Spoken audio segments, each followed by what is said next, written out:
November the 6th, and today we're looking at Jews ear.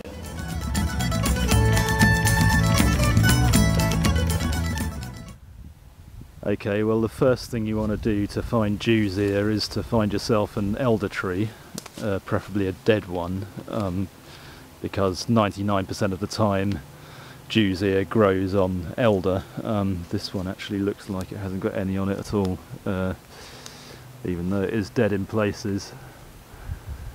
But yeah, we'll go and have a look for another one.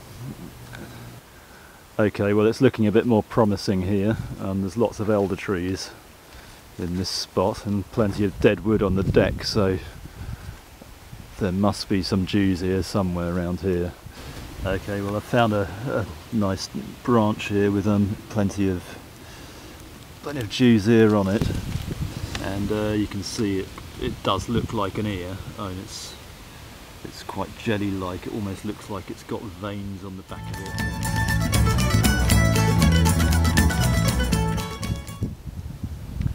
And it's generally found growing on dead wood of elder. Jews ear grows primarily on elder, but can be found growing on the dead wood from other trees too.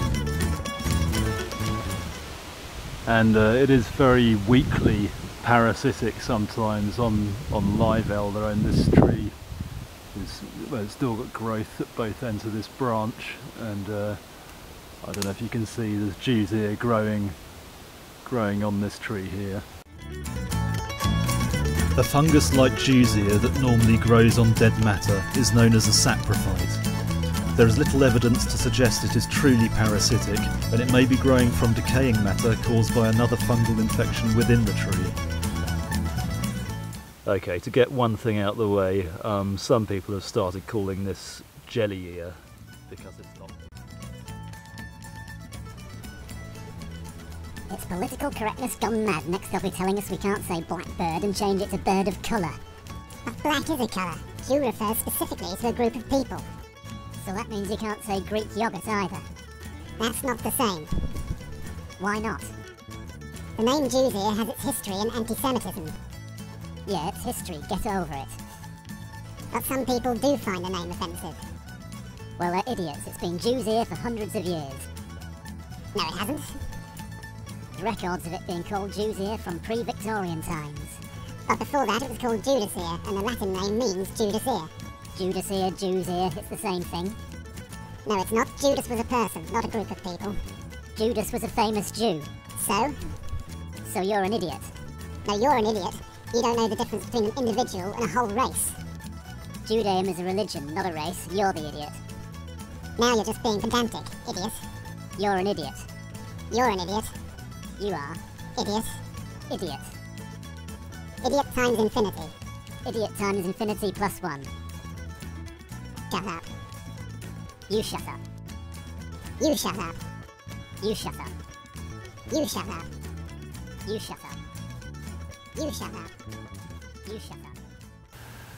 Yeah, the name comes, well, one story is the name comes from the erroneous belief that Judas Iscariot hung himself on an elder tree, and these are some sort of reminder of his sin that he committed. Anyone who's seen how small an elder tree actually is will realise this story is pretty unlikely.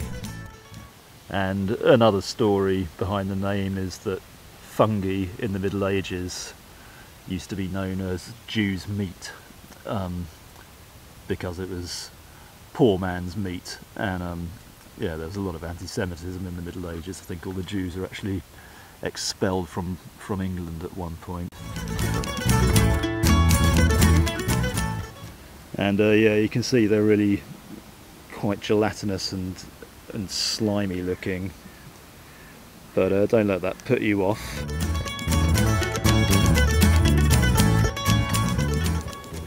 Now, a lot of people don't speak particularly highly of this fungus as an edible, but that really depends where you come from. I mean, in China, it's considered a bit of a delicacy, and Perhaps it's a cultural difference towards how we eat.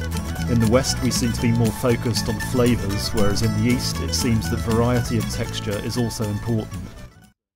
And one thing the Chinese tend to do with juicer is they'll dry it and powder it and use it to make soup or as a stock ingredient for stews and things like that.